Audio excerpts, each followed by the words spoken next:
Good Friday morning, guys. I'm Jerry Miller, and this is Real Talk with Keith Smith. Thank you kindly for joining us here on the I Love CVille Network, a show that airs and is archived on every social media platform known to mankind. Today's program, I think, is going to be absolutely dynamite. Woody Fincham is in the house, and anytime Woody is on set, we have fantastic content. I sincerely mean this. He always makes us think.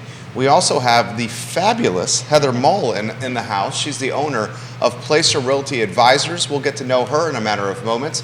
Keith Smith in the house on a Friday, and of course Judah Wickower keeping us on air and looking sharp. Jerome Powell at Jackson Hole now, literally with a press conference, and he's insinuating some more tightening on the horizon. I'm sure that topic will come up today on the show.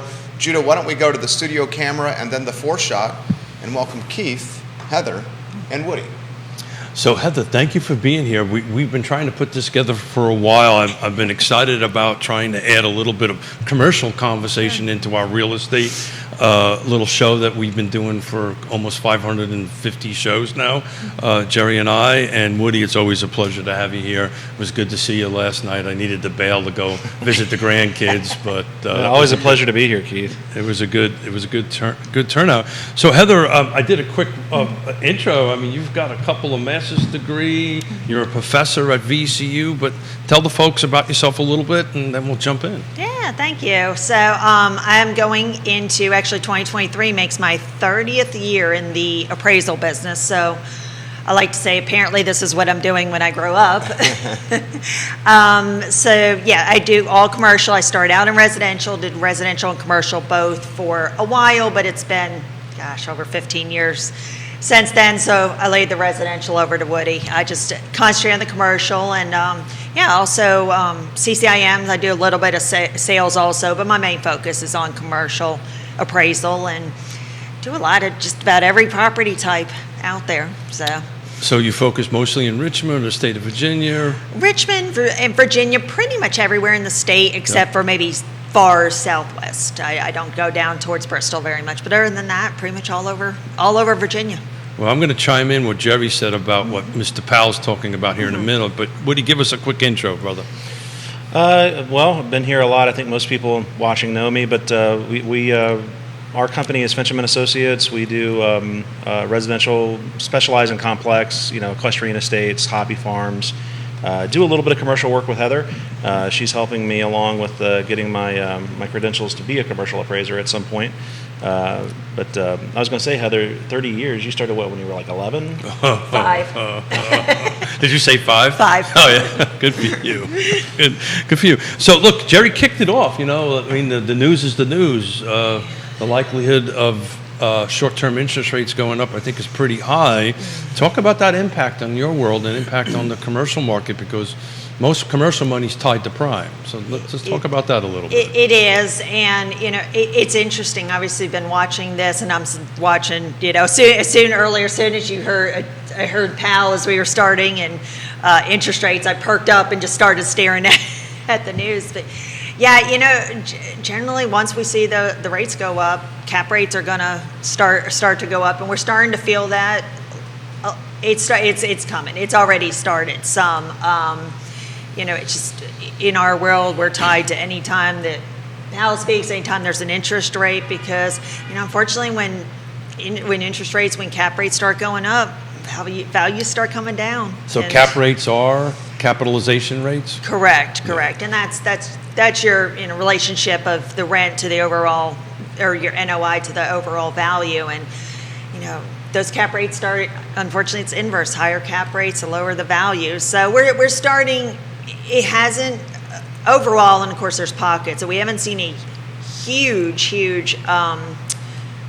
impact here in Virginia in most areas yet. And I know some people say, well, I know in my area, but and a lot of that's because the rents are still continuing to go up. So there's a little bit insulation, and we also had such higher rental rates over what the borrowing costs were for so long that there's still a good gap there where it's still profitable. But we're all kind of, at some point, it's going to hit that, break-even point where they're even, and that's when we're wondering when that's going to come.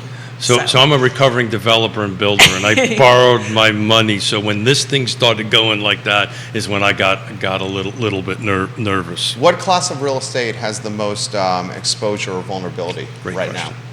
What do you think? Right now in commercial, office is where the most heartburn is. Yeah. Class Office, A. Class A. Class A, yeah. Yeah. Yeah. And put that in perspective. Why? Because of the hybrid movement? It is. It is. It's, I think to a certain extent, and we all know that when we start hearing this in the media, sometimes that causes investors to start to, office is going to go lower in value, so people are starting, and vacancy is going to start to go up, so people start to pull away from that. But the hybrid obviously was a big thing. It was interesting during COVID because the immediate knee reaction was office is just going to be horrible because everybody's working from home. And then we started to feel, well, people are getting tired of being trapped with their spouses and their kids, love them, but they want to get back to the office.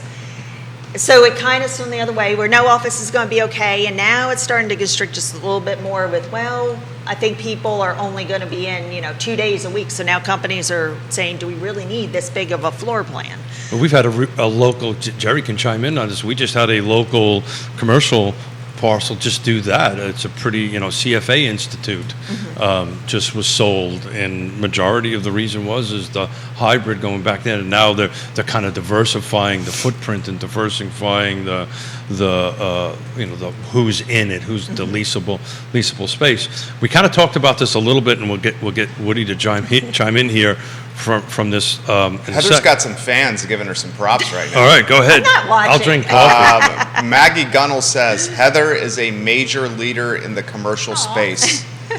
She says you're an absolute rock star. She says hi to Keith and Woody as well. So good to see you two last night. And she says Heather is a rock star, super, super smart. Oh, thank you. So Maggie Gunnell's watching the I program. actually met Maggie in person for the first time. We've worked together for years. Last night? Yeah, last night, and she lives almost literally across the street from me. Get out. I had no clue. Small world, Lake Monticello. I got a hug out of her yesterday, so that was good. We're fans, Maggie Gunnell's as well here on set. Let's get Woody Fincham in the mix here. Anywhere you want to go on what we've covered so far with Class A having some vulnerability. PAL clearly is tightening. You mentioned off air, you would not be surprised if we surpass a 9% number with the 30-year fixed mortgage rates here soon, which is a pretty stiff number there. It is, but I think it's inevitable that we're heading in that direction. They've given no sign to us otherwise. I mean, every time the Fed gets together, they're talking about, we're not slowing enough. I'm almost thinking, real estate really is the largest GDP in the country. And I'm really thinking that as long as we have a shortage of inventory and the market's starting to climb, is continuing to climb the way that it has in value, we may actually see the Fed wanting to actually stymie that down a bit, unfortunately. And I don't know. I don't know what that looks like. I mean, everybo's looking in their crystal ball now. No one really has an answer for what's going on. It's so interesting, and I want to throw this out here. As rates have risen, it's throttled residential inventory. Those of us that have 2.75 mortgages, why are we going to list now? When we're flirting with 9%, over 8% in some circumstances here. So it's created value for existing, but it's diminishing value for commercial. I want to unpack that right there. Heather, you're getting props from Gail Peace, who's watching in South Hill, Virginia, yes. Midlothian, Virginia. I know. So the show is yours on that topic. Anywhere you want to go. That was a lot in there. The difference obviously between commercial and residential that Woody does is so much of what I do is tied to rents. So as long as those rents are still continuing to climb, there's still obviously still value in commercial. What happens though is when we start seeing higher vacancy rates, and higher vacancy, as we know from Econ 1, higher vacancy, there's more availability, more supply, so those rates are going to start to, landlords are going to have to be more competitive, so those rents are starting to go down, and that's when you're really seeing it. We talked about office. Obviously, there's still some pockets there. I won't even say pockets, but property types that are still really good in demand, like industrial, flex properties. I mentioned I do some commercial sales. I have way more buyers out there than sellers for industrial. I wish I could, find industrial to sell all day long. They are still wanting it, and I'm not to say they don't care about the rates, but it didn't slow them down. At some point, of course, everybody will care about the rates, but so far, it's just industrial's in so much demand. People need place mainly for warehousing. People need place to store goods. Well, I think COVID taught us a little bit about the chain, the supply chain. Oh yeah, when I was in business school, the whole deal was we want to do on demand, and I think COVID really stopped that. I mean, you've got to have some inventory on the shelves, or else you get what COVID gave us. I mean, I don't know, appliances for the longest time you couldn't get them, and then when they came back, they were so expensive that you really don't want to buy them then. Executive office space seems to have some tailwinds here. We have a fair amount of it here in this building, and I've noticed with the folks that are showing interest in, now we're full, but what we had availability-wise, it was folks dropping down the class ladder, looking for hybrid flexibility. They still needed that spot to meet the client and put on a good show, but did not need it full-time for 40, 50 hours of in-person work. Sure. Anywhere you want to go on that? Yeah, no, that's the trends that we've definitely been seeing, and squeezing that floor plan down from whatever they had before, where there was 2,500 or 5,000 square feet, down to just in some cases they just only need a 100 square foot office, and a lot of what we see is they want the individual office and then just access to a conference room. So if they need to have a conference with 6, 7 people, or even 3 or 4, they have access to a conference room, but they don't necessarily want it in their floor plan to have to pay for it, because on a daily basis it's usually something they're not using. So we talked a little bit off air, but there's a national trend, and there's definitively a trend here in Albemarle County to start looking at these commercial zonings, because now you have a physical structure that is whatever thousands of square feet that has been used as Class A, which is traditional office space, Sure. and now we're only using a third of it, a quarter of it, and there's this path forward that's been discussed about converting some of that space into residential, kind of like a quasi live, work, play Sure. kind of thing. I know that's happening quite a bit in Richmond, because I'm part of a couple of transactions there, but in your world, are you seeing any of that in your appraisals, like people diversifying the use of the structure? Yeah, and it's interesting with commercial and residential, because even though I'd say I don't appraise residential, I appraise single family residential, but we always still have to be aware of what's going on in that world, in order to, because it influences commercial, just like in residential is influenced by commercial. One of the biggest things, obviously, is the home-based office that so many more are now demanding in their residential. But yeah, going back to the commercial, I mean, it's interesting about residential, because even no matter what the interest rates do, people still need housing.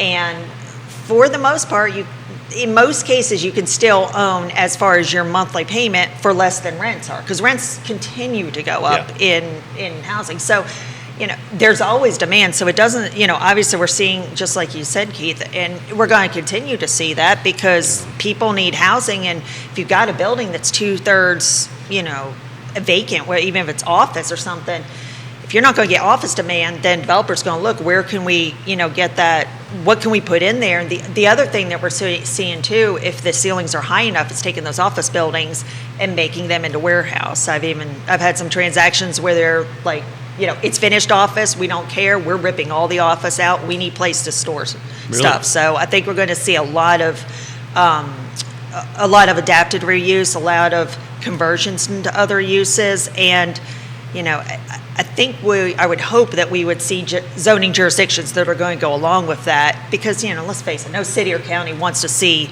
buildings just sit empty. Yeah. It's also it's also the political low-hanging fruit, right? Right. People don't come out and protest a conversion of a commercial site, whatever that means, versus as they would do some green space or something like that. So it's Right. a low-hang, it's got water and sewer, it's got the infrastructure there typically, and it's kind of a low-hanging fruit. I'm sorry, what do you? No, I was going to say Boston, just their city council just basically greenlit any office zone stuff to become residential.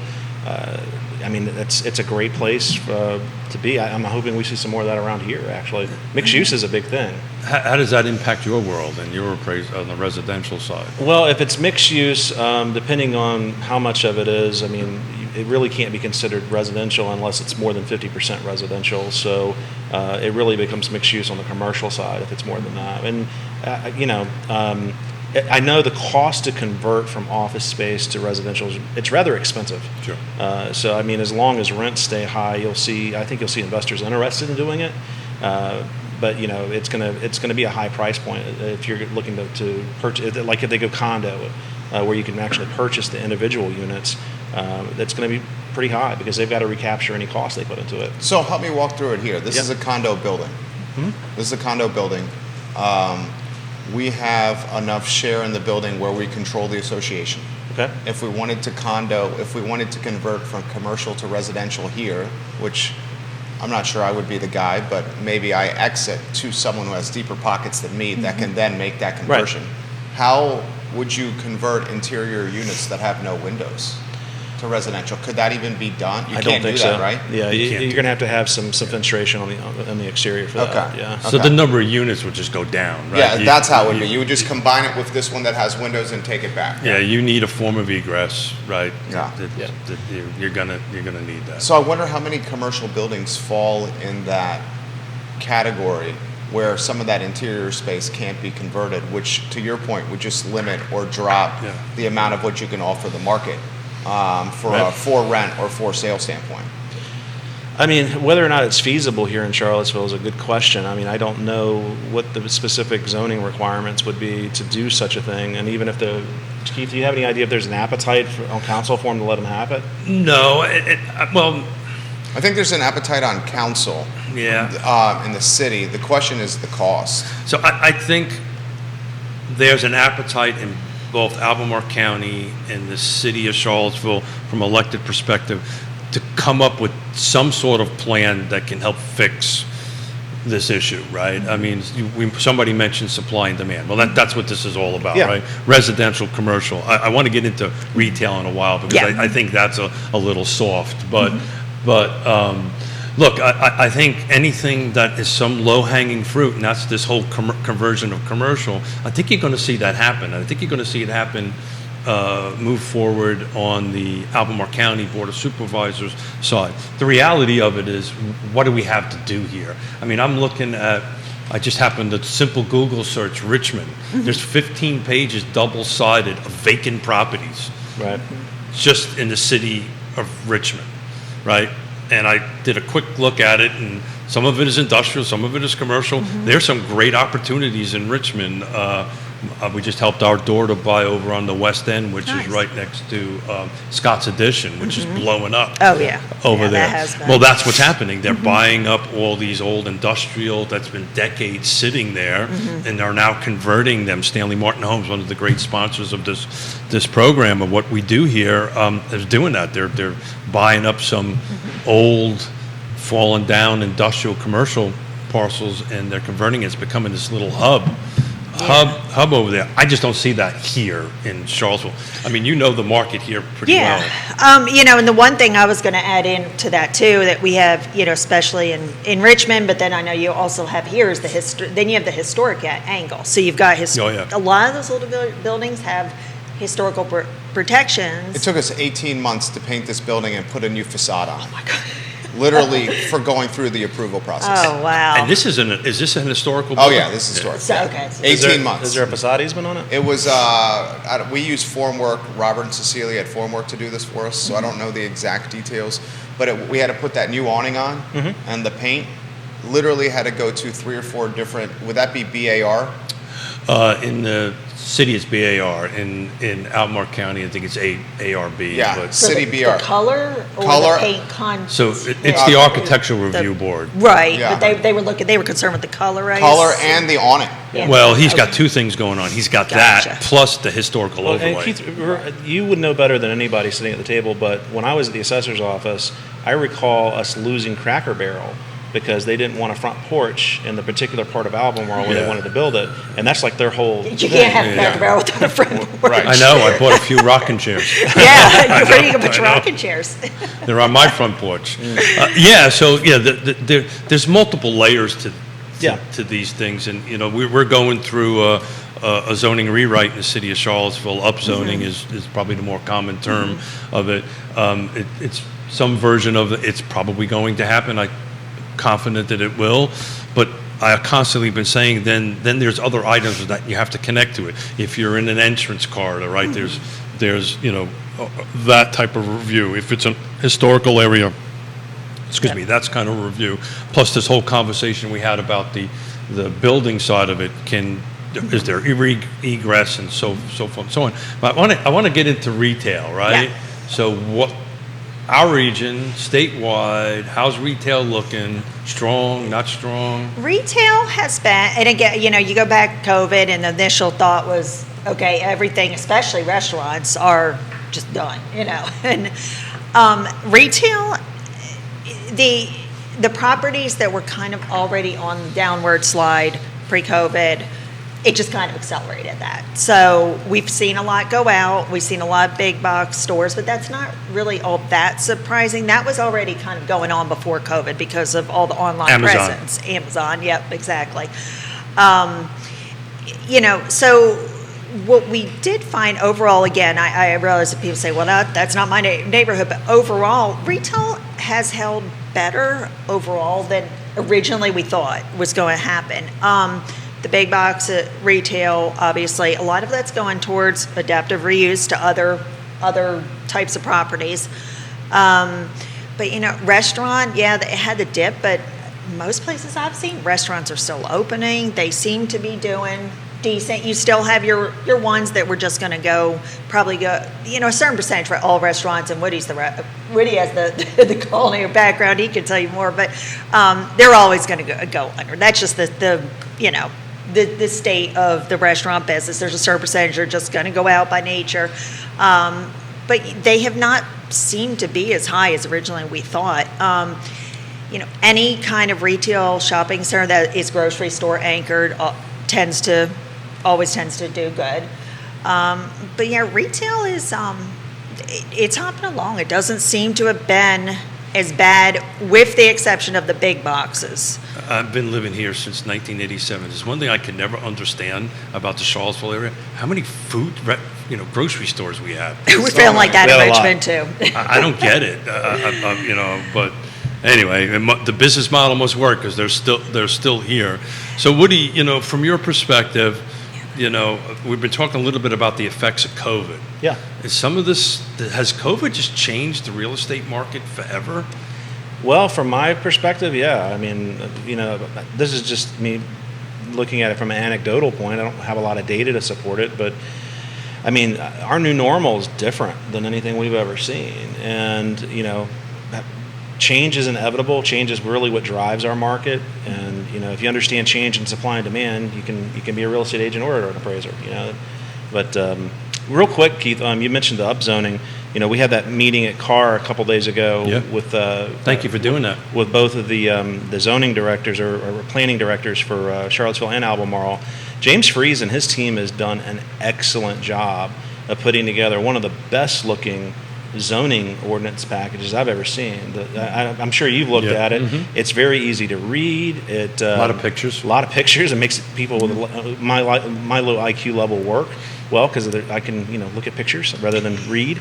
But yeah, I found that they did an excellent job. So I just want to give them a shout. I'm a Marine, so it's like picture me. Yeah, you guys did a great job. I tell you what, I was talking to Neil Williamson after that. And watching right now. that was the largest attended, because he does this every year. Right. Must have been your presence sitting there, and I'm sure it wasn't. your awesomeness. But it was a packed room. Yeah, I mean, I attend these things pretty regularly, and I saw faces in the crowd that I just What do you think never that see. is?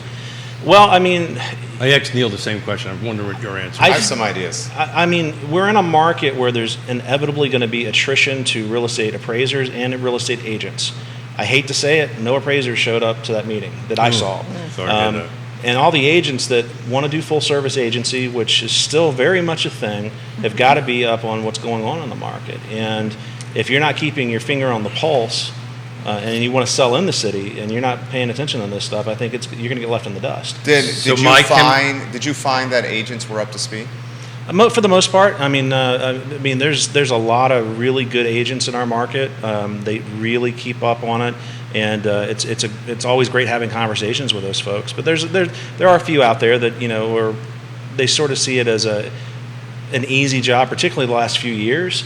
If you could list a property, you got a sale. I mean, there was not a lot of work involved with that. Jerry and I's chemistry is probably working because I feel it's probably exactly the same as he does. Okay. I spoke to quite a few people after that. I heard a lot of I didn't know. Oh, okay. Right, I didn't know. Well, good. I'm glad they attended. Yeah, I didn't that's know great. this was happening, or I didn't understand how much zoning is an impact.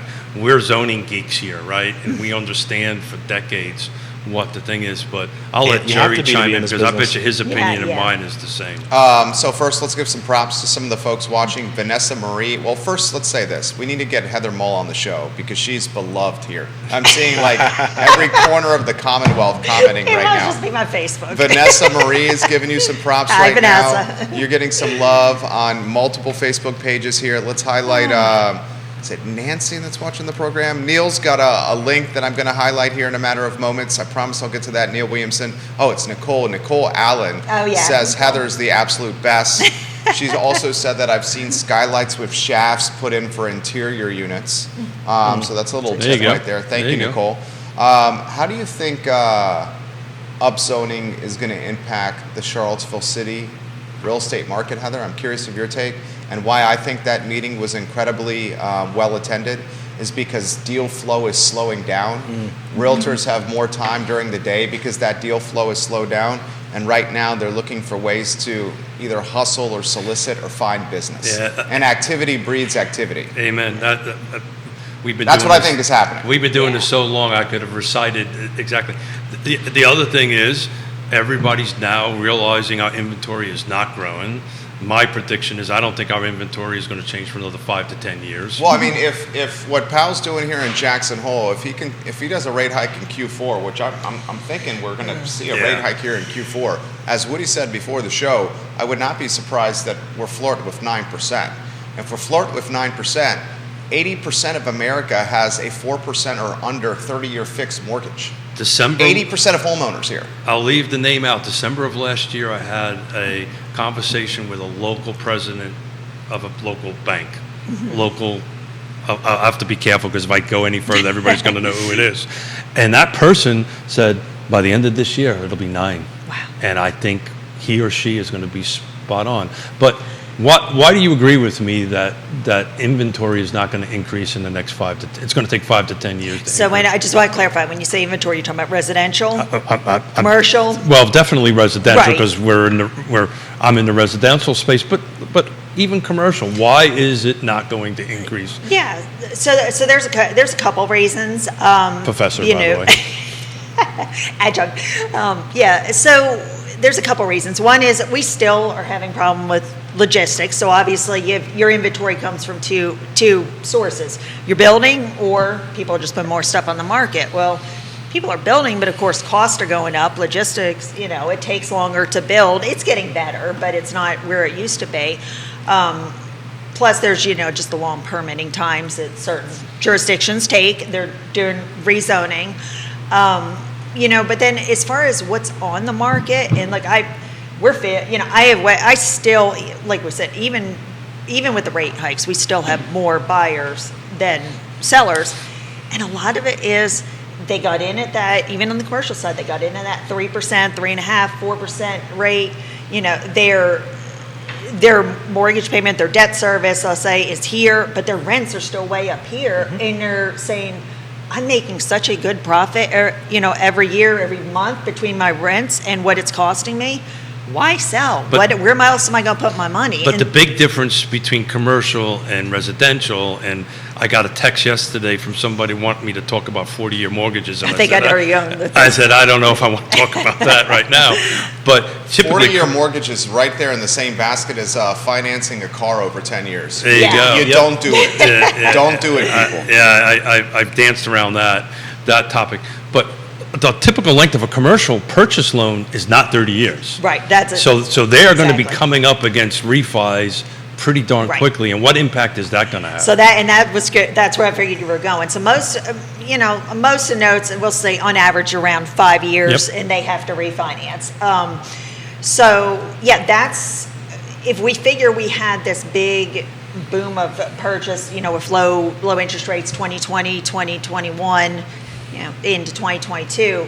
So now we're looking at 2025, 2026, and I think you're exactly, hit the nail on the head when you said 5 years, because that's when, now investors are going to have to make the decision, even if my property appraises for what I need, and that's another, road to go down. If I have to refinance at 8-9% instead of 3%, have the rental rate stayed where I can still make a profit. Yeah. And that may be Your ROI is just a lot lower, that's all.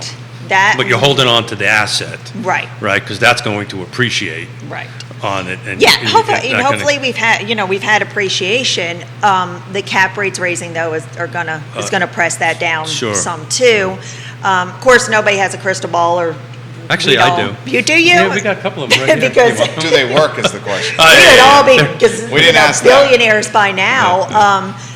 We're hoping that rents continue to rise or at least not fall. But if anything tips that scale where they start to fall, you could really in that 5 year.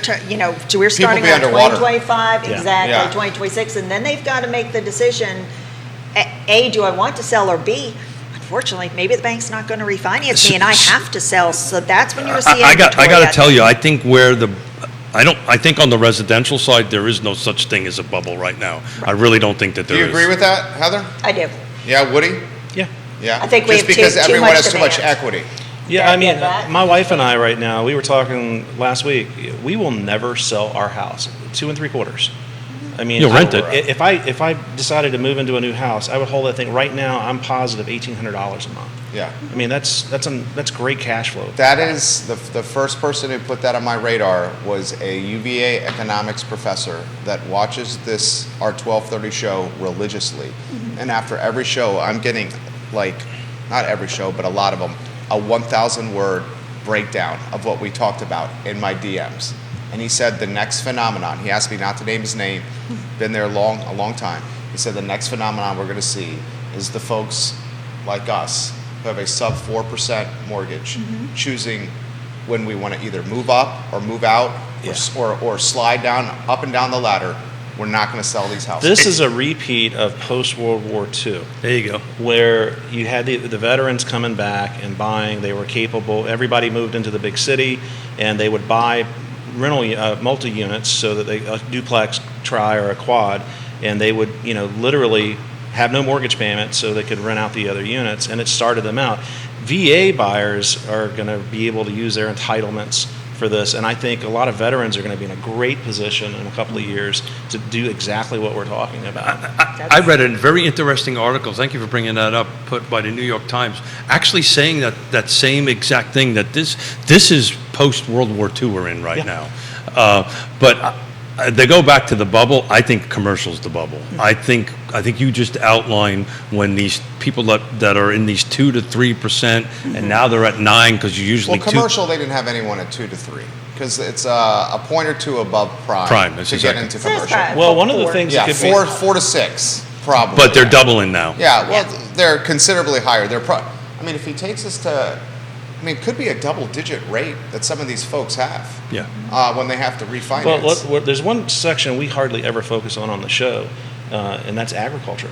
Oh, yeah. I mean, every farm operation out there operates off of credit lines, and they renew Sure. these things every couple of years. I mean, if you're an appraiser who does poultry evaluation, they are redoing those notes every couple of years. The cost of food's already really high, right? Nothing's going down after COVID for some reason, and now if their notes mature and then they've got to refi at a higher rate, or do new financing at a higher rate, food's got no choice but to just continue to go up. So that's going to put some stress on the economy too. I just don't know. We're talking bubbles. I mean, maybe that won't have a big effect to it, but People got to eat. Yeah. Yeah. Some of those, I was going to say, but we know some of those, those notes are also have some government-backed grants Sure. and stuff. Yeah. So That's true. Which the other commercial and residential does not Yeah. have. And we have an administration change possibly coming up at next year. So that's what we're talking about right now could be greatly affected by how the administration wants to address it. Or the small business owners, and then jump in, the small business owners that have, for example, lines of credit That's to what fund growth. Those lines of credit are tied to prime. Yeah. And all that money, that debt service is floating debt that's heavily, way more expensive right now. So Heather, I'm a recovering developer and builder. I lost $17 million it was only money. I didn't Keith, lose the what first step is to admit you have a problem. Yeah, you admit. You- Yeah, He's good at that. I don't Yeah, think, next time. I'd like to think I'm at step 10, but probably not. But to Jerry's point, as the implosion was happening, interest rates short-term started growing up. I had multi tens of millions of dollars connected to prime. And all of a sudden my $100 and some odd thousand interest payment went to 200, went to 300, and you just eat up your cash real fast. I couldn't sell. Yeah. So we needed to do some fancy negotiating with lenders to go ahead and get out of it, which we did, thank the Lord. On it, just lost cash. I didn't lose what was important. But I tell you, that's one of the reasons I was excited about having you come here. I think some of these 5%. She's got a lot of fans. I'm seeing 4%. Kelly Yates here. Oh, Is hi, it Kelly. Charissa Kwan. I think there's a wall there coming. Carissa watches often, and she always gives me a hard time because you always mispronounce her name. I'm sorry. It's No. Carissa? It's Carissa, yeah. Carissa, Chris, I apologize for that. Sandra Sparrow Hard, Amy Lynn watching the program right now. Awesome. Boatload of Richmond, Virginia is on the show. Nicole Allen, commercial is typically 3 to 5 year balloon. There will be a surge or shift in the next few years. And then she gives props to Woody. Woody's on the right thought path. I do a ton of agricultural property. It will happen with rates. Watch it happen, she says. I was going to jump in and say I really need you to guest speak in one of my classes. When Sure. I go, I'm not teaching right now this semester because it's adjunct on demand. But whenever I teach, whether it's my real estate principles or appraisal, when the first, and these are like junior, senior level usually, undergraduate students. So one of the first questions I ask is, what do you want to do in real estate? You're in a real estate program. Yep. What do you want to do? I think. I would say Investor is 90%. 75% want to be developers. Really? Yes. Get Well, out. I want to be a developer, and I'm like, okay, so let me just tell you So- what kind of stomach you need for that. So I've done that at By the end of the course, they reverse. I've done that at JMU a bunch of times Oh, for some okay. professors. So you've heard it. Yeah, and then I tell my story, and then you watch everybody's eyes go. "Roop." That's why I said by the end of the semester, they're usually, no, I don't. But we don't look, want to be developers. I'll say this. I've said this. It was one of the best things that ever happened to me. I got to spend time with my family, and I get to do this. I wouldn't be doing this with Jerry every 3 days a week if that didn't happen. What So I is love the it. headspace of some of your juniors and seniors that are about to get into the labor market when it comes to home ownership? I found the mentality for, say, Gen Zers and younger, they're almost of the mindset that home ownership is not going to be tangible for them, Yeah. which is kind of sad. It is, and I have to. It's been a couple semesters since I've had students, and I have to separate the students versus my own kids because they've grown up in real estate. And actually, my youngest daughter just started VCU in real estate. Just started last week. Joelle. In her Couldn't talk her freshman out of it, year. huh? No, not yet. And I remember she was talking about her and her boyfriend has said something about living, them getting an apartment. She's like, why would we rent? Why wouldn't we Yeah. buy? I don't want to throw away. But that's because she grew up in our house. In our She household. learned from you. She hears it. My daughter, who is, you mentioned VA. My daughter's Army ROTC. She just graduated. is just waiting to go off to her specialized training. She graduated from college. Tell her thank you for her service. Thank you, thank you. Killer bass player, by the way. Yeah, she loves music, loves her bass. But she graduated from Embry-Riddle in Daytona Beach, Florida. So, she immediately, she's home for a few months, so she goes off to train, but then she's looking at what she's doing next, and she's like, Mom, I need to know, how can I use my VA? Sure. And, we immediately started looking at that, and I was like, you get a duplex or a triplex, let them pay your rent, and, so we're already, with these kids in the household, we're already talking about that. But it is different than I hear from other people, other students their age just don't seem to be interested. Of course, other kids our age also aren't even interested in getting a driver's license, which is so foreign to me. So weird. Have you seen Different. that? Yeah. Well, I grew up in New York sprinted City, to so the I, DMV. you hopped on a bus Yeah, and went the to day Subway. Yeah, I can see it in Yeah, a mine. city, but like in a rural area like Yeah. we have here, I'm like, well, I guess they just think we're going to chauffeur them.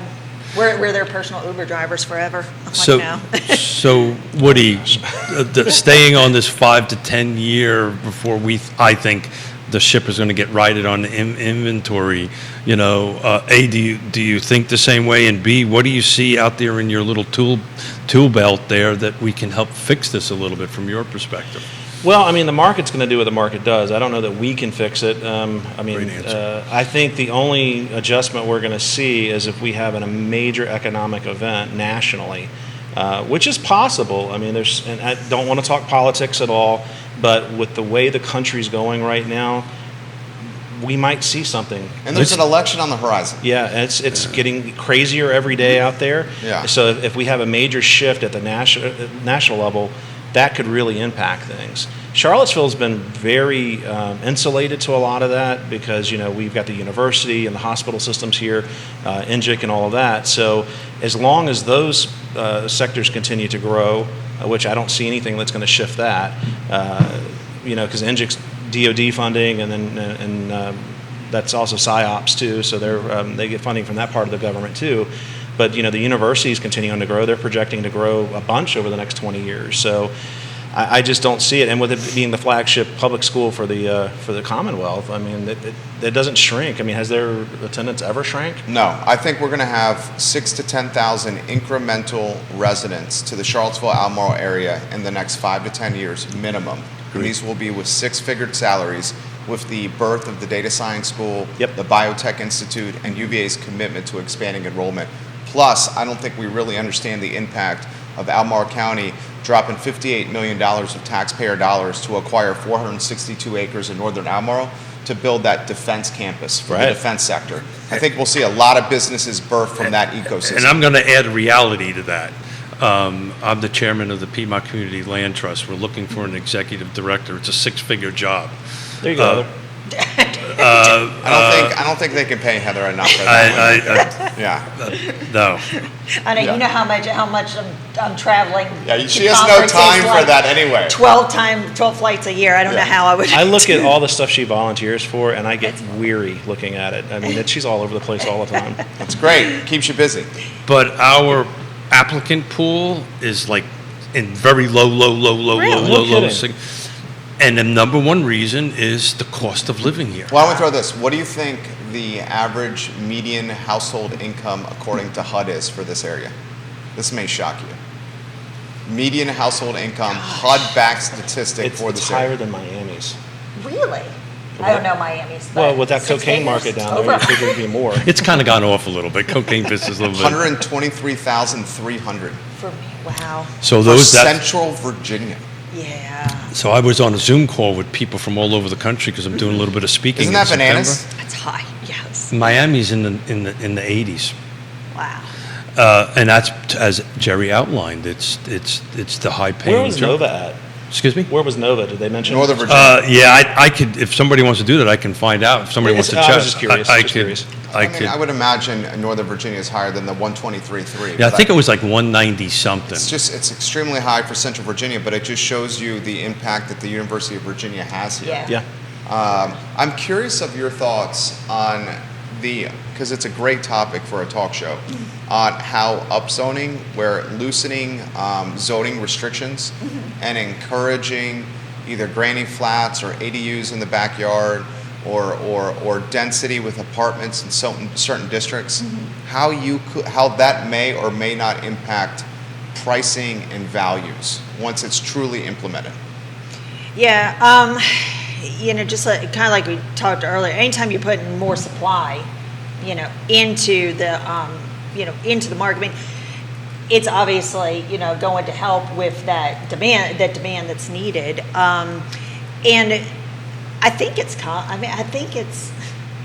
probably coming because we just are running out of resources for inventory. So,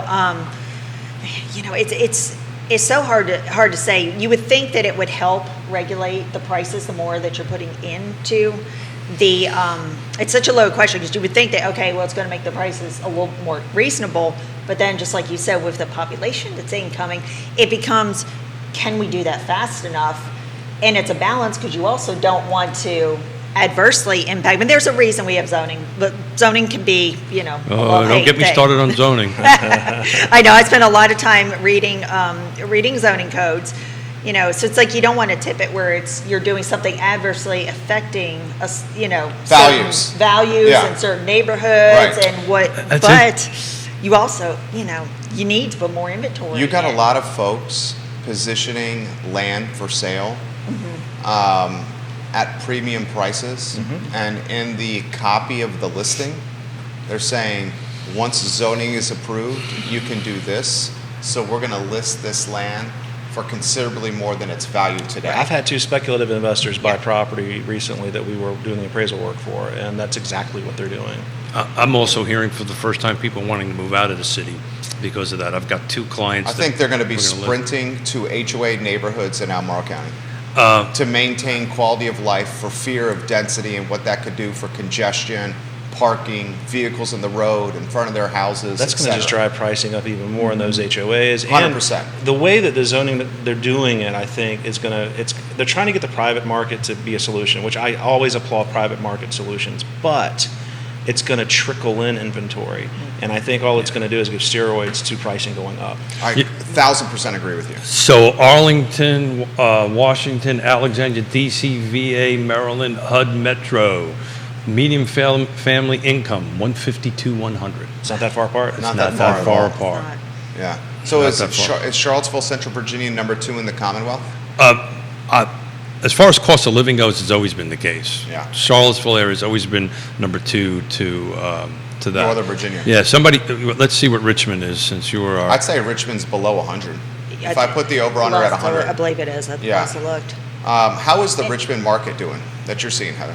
It is continuing. You throwing stuff at Woody? I am. Sorry about that. No problem. Yeah, it's continuing to move along. It again, Richmond market, it's so loaded because you've got different sectors of commercial, and then of course the residential. We have a second house. We have it on the market. We just put on the market just because we're looking to do some other stuff. And we're in the western part. We're in Chesterfield County, still seeing multiple offers. Still seeing, not in every case. It's definitely slowed down. I'm not saying that, but stuff selling at 100% of price or above. When I mentioned I sold some warehouse this year.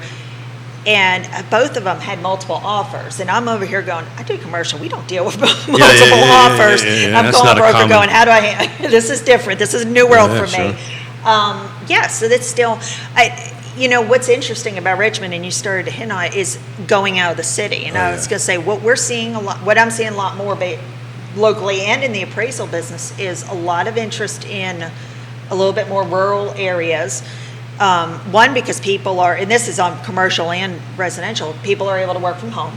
So post-COVID, they're like, why do I want to, sit in my small house paying double what I could get, twice as much house and some land for out in the county. And it's just especially in commercial, when you get in rural areas, the prices have been so low for so long. You're shooting up. they are, you have a lot of like, especially with like, for example, multifamily, mom and pop have been managing it for years. Yep. They're just like, oh, I like, the tenants and I don't want to raise their rents. Well, then an investor, but they're ready to retire now. An investor comes in, they're like, I'll buy oh it. my gosh, I could raise these rents, $500 a month and still be below market. Yeah. And we're seeing rural is really getting a lot of interest. Well, I'm going to push back a little bit on that here in a minute because my wife and I and our daughter just helped them buy a house in Richmond. And we're dabbling in opening up a branch in Richmond. 109,400 the city of Richmond. That's the HUD. That's the HUD. It's over 100 grand. Okay. Yeah. I bet you a couple of years ago that number was substantially lower than that. They bought between Patterson and Monument and I know exactly what I mean. right Yes. and where everybody else wants Whew. and Willow Yeah. Lawn and That's- Carytown. yeah. We lost 13 deals. We won the deal, had 20 other offers on it for substantially above list, and we were lucky enough Yep. to make it Well, happen. and that's why close. we're starting to see some push into the suburban and rural areas because they can't get those. in those 6 deals. months it went up so much Wow. that they could not buy in the neighborhood they are in right Neil, Yeah. I'll get to your question here. Neil Williamson, I'll let you guys percolate this question here. Think about it. How will upzoning impact Charlottesville's demographics? I think upzoning is going to make the demographics more homogenous and more wealthy, but we're going to ask the panel that question. I want to highlight some of the viewers and listeners that are watching, like Teresa Morris, who's giving the heart emoji to Heather right now, giving her a lot of props. I know Teresa. Joe Meyer, who I believe is an appraiser, is Baton Rouge, watching. Louisiana. And in Louisiana? Yeah. He says income is the driving factor of the housing market right now. It's just not keeping up with market value. So we have a Louisiana appraiser offering his perspective. Thank you for joining us on the show. How about Neil's question? How will upzoning, Woody, why don't we throw this to you first? How will upzoning impact Charlottesville's demographics? What's the right way to say this? We're going to be Greenwich, Connecticut? more Caucasian and more wealthy. Yeah, I homogeneous and don't wealthy. see it going any other direction. This is an affluent community, and as long as we've got policy in place that makes it so expensive to build, because we have to talk about the cost of permitting and getting things through approval. It's tremendously expensive. So until we can get a tap on that, or land value starts to go back down, I don't see it going any other direction because you've got to have folks that can afford to live here, and that's executive level pay, and we're not doing a whole lot for our service industry whatsoever. We're going to be like Breckenridge and Aspen, where and Jackson Hole. Speaking of the Fed today, a bunch of appraisers and we usually go out we'll fly into Jackson Hole or Denver, and we go snowmobiling every year for a few days with a guide. And we talk to the guides and the people that are there helping all of us tourists do stuff. None of them live in Jackson Hole. Yeah. They're coming from an hour and a half away because it's the best economy for them to work in, but they can't afford to live there because that's the billionaire's playground. So. Yeah. Kind of like my daughter wants to move to Montana. to Yeah. was it Bozeman? To Bozeman? Is she a Yeah. Yellowstone fan? Yeah, of course. Gotta be. Loves Yellowstone? And then she started looking at prices. It's those cowboy hats and the jeans that she likes over there. Is that what it is? It must be. It must be. So you're a rock star, Woody, and I think I know the answer to this, but we're having this conversation about lack of inventory, so forth and so on. People are still buying and selling. I'm looking at the live what's happening. Your business is increasing, decreasing. Are you seeing it slowing down from your world? Because if you slow down a little bit, then that's kind of a little bit of an indicator of where we're going. Well, obviously, there's less purchase transactions going on because of inventory. So our mortgage side is going down, which is actually a boom to my business model because we're wanting to get it a little further away from mortgage lending because it's such a commoditized servicing part. Sure. Most lenders don't care about the appraiser; they just care about numbers, and that's all we are to most of them. But Heather and I have been working on a lot of private work together where we've had mixed, litigation things that came up, trust things that have come up, and even private. So my private side business, which would include litigation, all that, is all up. I was just in court. Speaking of Jesse Rutherford, me and Jesse were testifying in a case last week in Nelson County for the afternoon. Which is I love doing, but we've seen You an get increase paid on your that full side. rate for that, right? We do hourly rate for that. Yeah. Yeah. So it's definitely a worthwhile endeavor, and But yeah, I mean, we are slower than we were last year by about 30%. Yeah. But I actually yeah. welcome the change because we were overwhelmed. I mean, for 4 years there, myself and my son, we were working, 18-hour days, 7 days a week. It was very tiring. Yeah. Our volume is about down 30%. We projected that, but the average sales prices is up Yeah. substantially, which again, a person who works off a commission, that kind of balances itself out a little. Right. So a you're little- working less and making the same amount of money no, basically I'm what you're actually saying. working more, right? Because with less volume. it's no, It's harder. because it's harder, Yeah. right? Closing the deal. Well, no, it's harder to close the deal. The world of an easy closing probably went away a long time ago, right?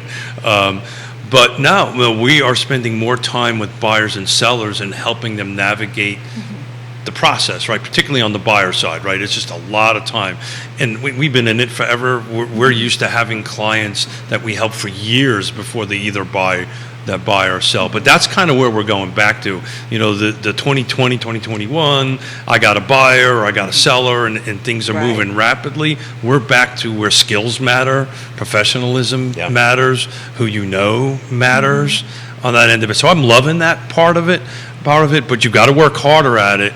But our personal income is not, it took a bit of a hit, but not a huge hit at the moment. Well, I'm kind of like you are, where I'm, down about 30%, but it was welcome. I've gone wow, I can actually get like 6 hours sleep now. It was just so. And my husband, who came from the restaurant side and post COVID after corporate closed his restaurant, he was managing, came over, and he's doing appraisals with me now too. And I told him, though, he came over in 2020, 2021, I'm like, this is not normal. Just so you know, what we're doing right now is not normal. Yeah. So we're both like happy we can finally breathe again. It's just Yeah. a little bit more normalized, steady. But in the commercial world and the residential world, because let's face it, the residential world, we're at 3%. The commercial world was at 4 or 5 or 6%. Yeah, depending on the property. It's type, yeah. historically low, right? historically. Historically low, numbers you've never seen, Right. never seen before. That is going to have such a long-term impact, I think, on Yeah. our business that I don't think everybody at this table really knows. But I just know it's not going to be good. That's one of the things I've said since talking, and where it's in interviews like this or talks like this. The one thing that is certain is this is all uncertain. It's stuff we've never seen before, and we obviously, as analysts, we are trying to predict the future. That's where we need that crystal ball. But it's so hard to predict when there's so many different angles. And one thing I just actually saw him talking on the TV, sitting here. Do you follow Dr. Yoon? I do. Okay. I'm actually He's great.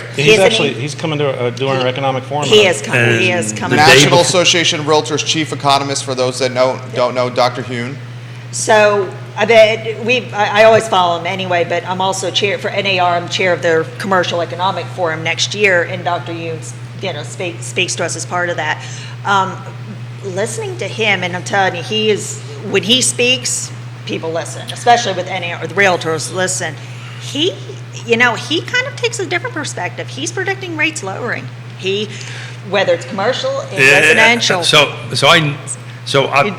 I'm speaking at the Reese Media event here in DC with him. Oh, nice. I'm on the same panel on the 6th of September. Okay, good. Last year, he was saying, and Lawrence is a great guy. Yep. He was saying interest rates would not go over this amount of money. I know. 4%. I remember hearing him And he's he's admitted he made a mistake. There were certain things that go in there.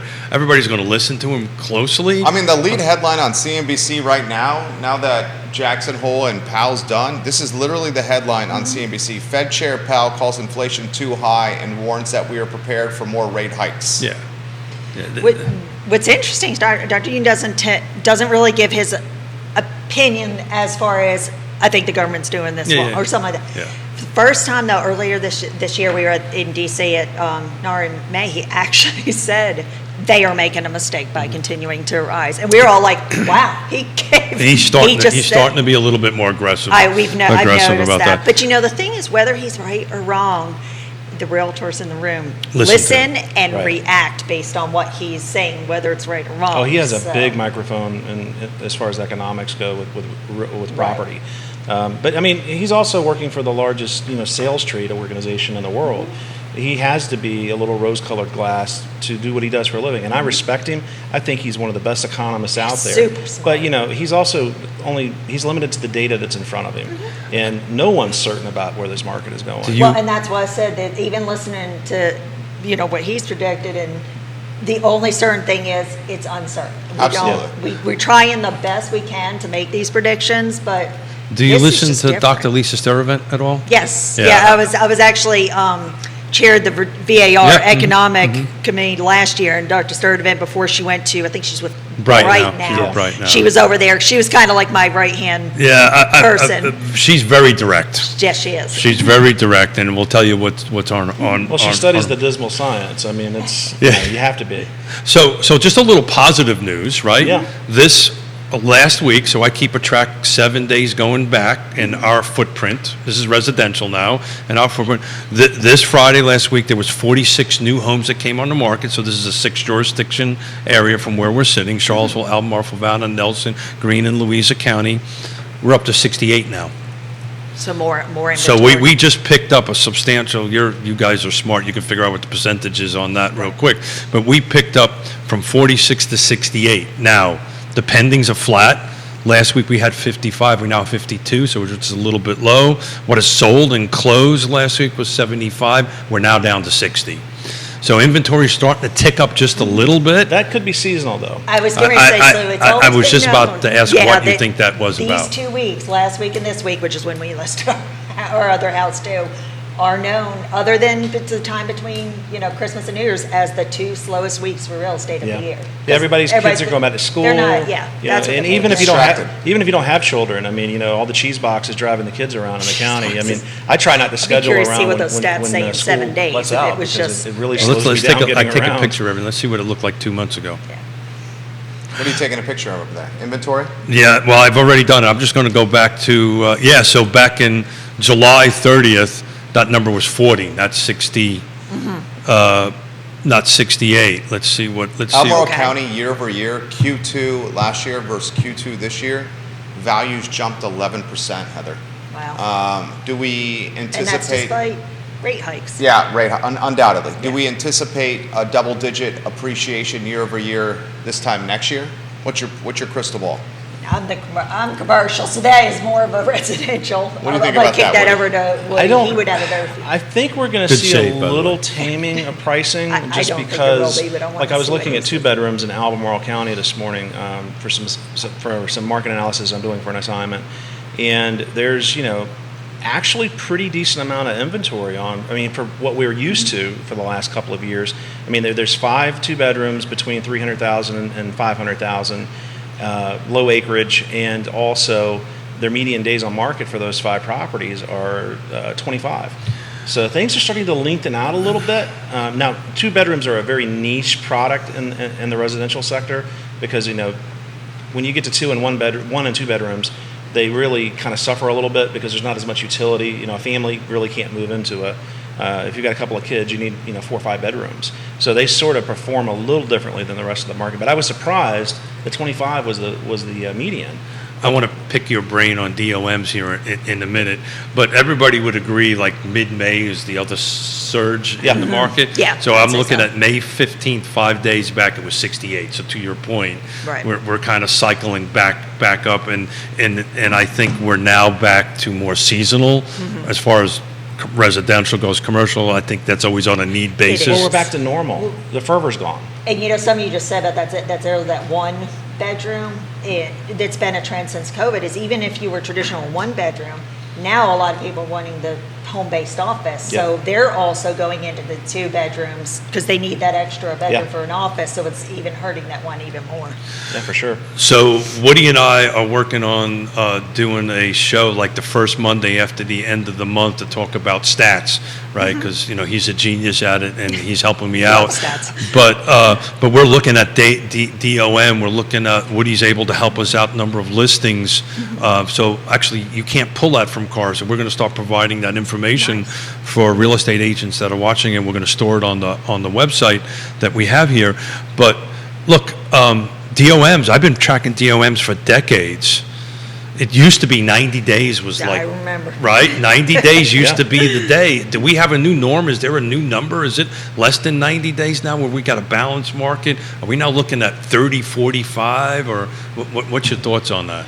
Well, I mean, we have to look at the market as it exists right now, and yeah, I mean, it's less than 30 right now. I mean, that's our normal. And if you're in the city or right around the city, it's probably less than 15 still. So I mean, the market's still trucking along really strongly in that manner. But like I was mentioning, that 2-bedroom, that's out in the county, and the county is usually where you're going to start seeing things, especially once you get out to ESMA and the really rural parts of the county. There's no good internet. There's no great cell service out there. People, that's really where I think we're going to start seeing the market. If it's going to shift, it'll be there first. Well, you make a good point with that. That is the one drawback to what I said earlier about the rural is the lack of really good Yeah. internet. That's like top of people's. Oh yeah, if you work from Demand. home at all, you've got to have it. If you want to watch television anymore, Yeah. because everybody's streaming now. Yeah. Andre Xavier has this question. He's a small business owner many times over. He goes, does the panel think that if the second interest rate drops, there will be a wave of buyers and sellers coming into our market and we go back to a crazy competitive market? It'd have to drop a lot. That was my first thought too. It would have to drop. a lot. Assuming we're pushing 9, right? It will have I mean, to. after this, we're going to be flirting undoubtedly with 8. And then if he bumps 25 bips in the fourth quarter, you're going to be over 8, probably flirting with 9, obviously dependent on credit score and how Sure. qualified the candidate is for a mortgage. I think the magic number it would have to go back to is sub 5. And, No doubt. And the reason I say that is because Perception. people like myself and you, we've got a lot of equity in our property. Mm-hmm. So the equity position I've got in my property can sort of offset what that rate is, even if it's a couple points higher than what I'm currently paying. So I'm not voluntarily wanting to move right now because I mean, honestly, my monthly payment, even with the equity, if I could cash it on my house and put it down, is still too high. I mean, the time value of money for the current rates is just not good for someone in my position. So, I mean, it would have to. Now, would I be willing to do it at 4.5? Yeah, probably. Because if my wife really wanted to move somewhere, I'm going to make her happy and we're going to move. But And yeah. you're going to do it with a bag with hundreds of thousands of dollars in it Yeah, to help offset the fact that you 2x your rate. yeah. I was reading an article this morning, I believe it was Inman, that they said of the federally backed loans, almost 90% have a sub 5 mortgage rate. Wow. Well, no, the stat is 80% of American homeowners have a rate sub 4%. And I think they And those aren't even federally backed loans. correct. They were just looking at this was just looking at federally backed loans, but you're 100% right. I think the closer we get to 9, it's got to drop way down. I think people that'll buy at 8 or 9 and you get to 5 or 6, which, oh, by the way, since 1972, the average is 7.1%. That's the average for a 30-year mortgage over since 1972.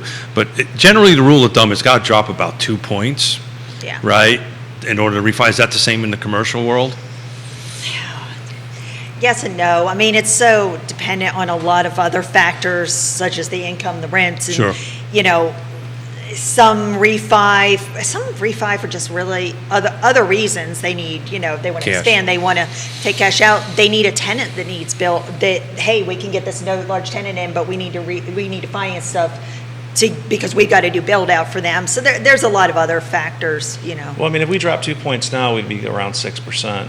I still think the analogy in my mind is that that buyers, like consumers like myself, we're a hibernating bear in the back of a cave. You got to go in there and poke the bear and wake him up. And 6% is not going to wake me up to leave a sub 3% rate. 6% wouldn't even get me to do anything. Unless you have to. Unless yeah, you I mean, have there's life happens. And let's face it, most buyers, if you look at NAR stats, most buyers in the high percentages, close to 80%, move because they have to. Yeah. Right. Well, then that's what Retirement, family. you're always going to have that where they're moving because they need larger house, Death, they need divorces, smaller jobs. house. Yep. Exactly. Yeah. There's always going to be, even with those low interest rates, people that are selling just because they have to or they want to or. I've mentioned this to Jerry a couple times on the show. We have 2 or 3 seller clients that are frightened because they're at this 2 to 3% and they have to move. Yeah. Right? Even though they're going to end up with a chunk of money. Right. Right? But they have to move. They're paying more. and they're now going to be at 8 or 9% because they haven't made that decision And will yet. they be to at a move. lateral move, though? Will they have to I think downsize? No, they're going down. Yeah. Yeah. They're going to go down in size. That's- they're going to thinking go about down. That's ourselves. anti-American consumer thought. I mean, we never, as consumers in America, go, "Oh, I want to get smaller," unless we're downsizing for age reasons or something like that. But it's always bigger, better, and that's counterintuitive to most consumers. We're thinking we're just going to get smaller so the kids can't move back in after college. Oh, I'm give me a high we're gonna- five. We're going to go to a one-bedroom house, and none of y'all can move back in. Next to a brewery, Exactly. right? That's great. I love the show, guys. We've gone to 11:30 here. We would love some closing thoughts from everybody. Heather, it's been a joy having you on set. You're a pro's pro. Thanks. How about some closing thoughts for the viewers and listeners? Closing thoughts. This is, like I said, the biggest certain is it's uncertain, but it's commercial still going to plug along. People still need places to work, to rent, to, historically there's a phrase that commercial is a good insulation against inflation. You can pay if commercial goes up in prices.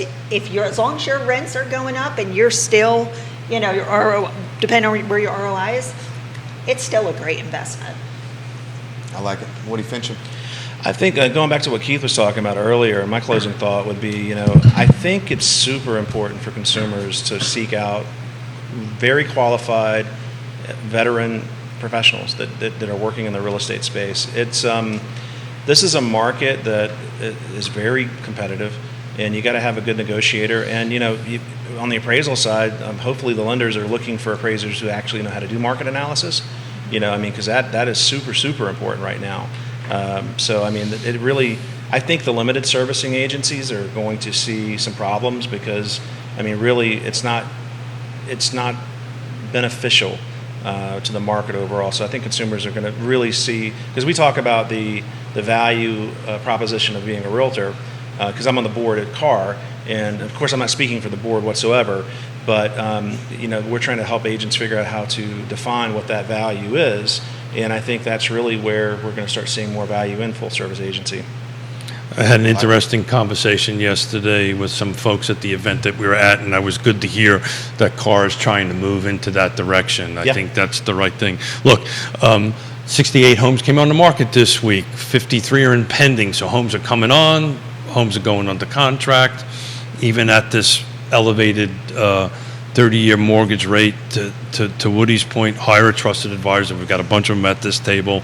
Pull down partner tab at Real Talk with Keith Smith. That's where the trusted advisors are. But folks are buying and selling. I'm glad you said the thing about negotiation, because one of the people ask us all the time, what is one of the best values that realtors, I think I even said that right. I think you did. Bring. Good job. They bust my chops because I can't say realtor right. I swallow the R because I'm from New York.